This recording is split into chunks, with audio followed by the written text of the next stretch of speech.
Arsenal 5-1 win. Welcome to a purely Arsenal instant reaction. Thought we'd try to do a few of these, as we sometimes don't get on for midweek podcasts. So I thought I'd do a 3 to 5 minute reaction video for you. What a win. I mean, we needed a win. We were sort of, we'd had a bad loss against Inter Milan, probably deserved more. And we went to Sporting. They were unbeaten in, roughly 18 months, unbeaten in all comps from home, just beat Man City 4-1 at home. So it was a big game for us. We put a strong lineup out. Havertz, Martinelli, Partey all came back into the fray. Declan Rice as well. And the first half was probably some of the best football we played all season. I think it might be our best half away from home in the Champions League in a very, very long time. The last time we scored 5 away in the Champions League was against Fenerbahce, I think. Though in my head, I always think of the Inter Milan game. But this was a fantastic win. Everyone, to a man, was fantastic. Our centre-backs were brilliant. Gutierrez barely had a sniff.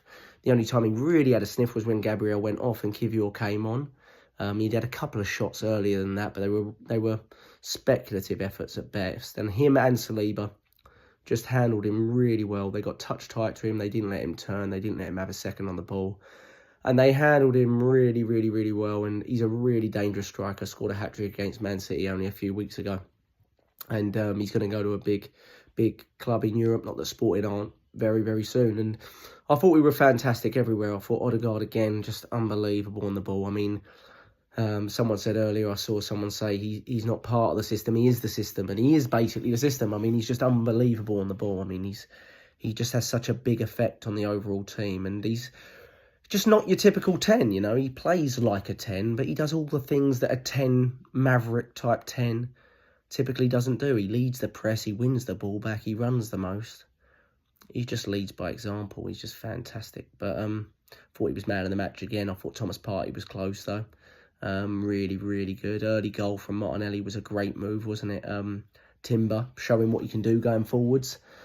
The second goal, again, was really good play again. I think it was a ball over the top from Partey. It was a lovely ball. Saka does brilliant to stay on side, and Havertz gets the tap in, and Havertz, did really well as well, I thought, when he came back into the 9. And then we show what we can do from set pieces. I feel like at Sporting we've scored a few set pieces as well, to be honest. But Gabriel goes up, and then he does the Gutierrez celebration, which I never loved the celebrations like that in early on in games, I remember Saka doing Maddison's celebration, and I always thought, oh, but Gabriel, we clearly had a plan to do it, and it didn't really cost us in the end, because Gabriel went from strength to strength, came off a little bit at the end. Arteta says it's maybe discomfort, so let's see how he is at the weekend. And then second half, we looked a little bit edgy, first 15 or 20.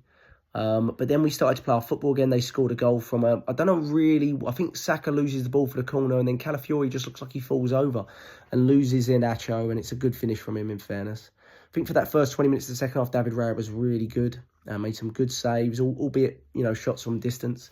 I think our XG was about 4.2 to theirs 0.9. It's a completely dominant display, but we did have a little bit of a edgy first sort of 15, 20 minutes. But then the penalty came along. Definite penalty. I don't know how Diamonde stays on the pitch. No idea. He'd been booked earlier in the game for lashing out at Havertz earlier on, and it looked like he could have got sent off then, to be honest. And then we sort of let it go. And he had a few challenges after that. But the one on Odegaard, I mean, he's clean through on goal, Odegaard. He's the last man, Diamonde, basically. I don't know how it's not at the very least a booking. Some people could argue it's a straight red, but it didn't cost us. Saka, brilliant penalty. I mean, because the keeper dives the right way, and it's a fantastic penalty. And then we make some changes. I thought Ethan Nwaneri was brilliant again from the bench. Trossard gets his goal, which is great, from a Marino long shot effort. I thought Marino looked a little quiet there, but he takes up those 8 spaces really well and really comfortably, maybe more comfortably than Rice at the moment, possibly. But overall, everyone was fantastic. A brilliant away win. Puts us in the top 8 in the Champions League group, though it's really hard to judge what that means at the moment. I mean, it's just really interesting to look at one big group. I think Real Madrid are down in 20-something, so very, very interesting. But we've got 3 games left now, 2 home games. I think our next 2 games in the Champions League are at home.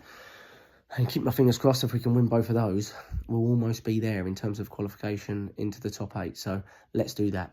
Up the Arsenal on to Saturday away at West Ham.